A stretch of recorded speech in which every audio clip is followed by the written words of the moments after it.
Hello, so it's that time again, and we are going to today be looking at chapter 6 of How to Train Your Dragon.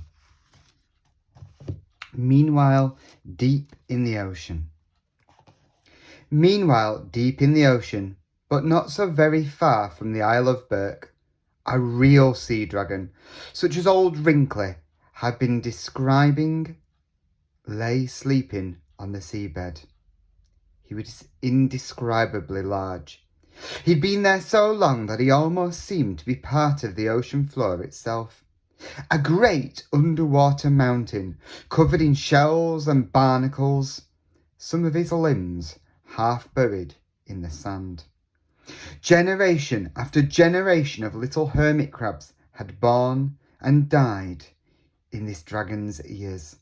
Hundreds and hundreds of years he'd slept, because he'd had rather a large meal. He'd had the luck to catch a Roman legion camping on a cliff top. They were completely cut off, and he had spent an enjoyable afternoon wolfing down the whole lot of them, from commanding officer to lowliest private. Horses, chariots, shield, and spears. The entire lot went down the ravenous reptilian gullet.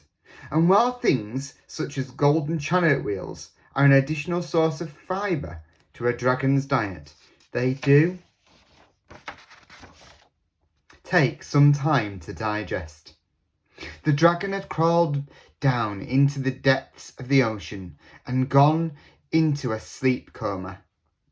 Dragons can stay in this suspended state for eternity, half dead, half alive, buried under a fathom after fathom of icy cold seawater. Not a muscle of this particular dragon had moved for 6 or 7 centuries. But the previous week, a killer whale who had chased some seals unexpectedly deep was surprised to notice a slight movement in the upper eyelid of the dragon's right eye.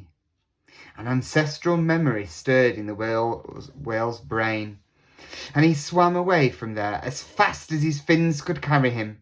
And a week later, the sea around the Dragon Mountain, which had previously been teeming with crabs and lobsters and shoals of fish, was a great underwater desert.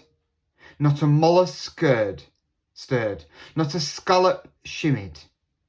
The only sign of life for miles and miles was the rapid jerking of both the dragon's eyelids fluttering up and down, as if the dragon had suddenly gone into a lighter sleep and was dreaming who knows what dark dream.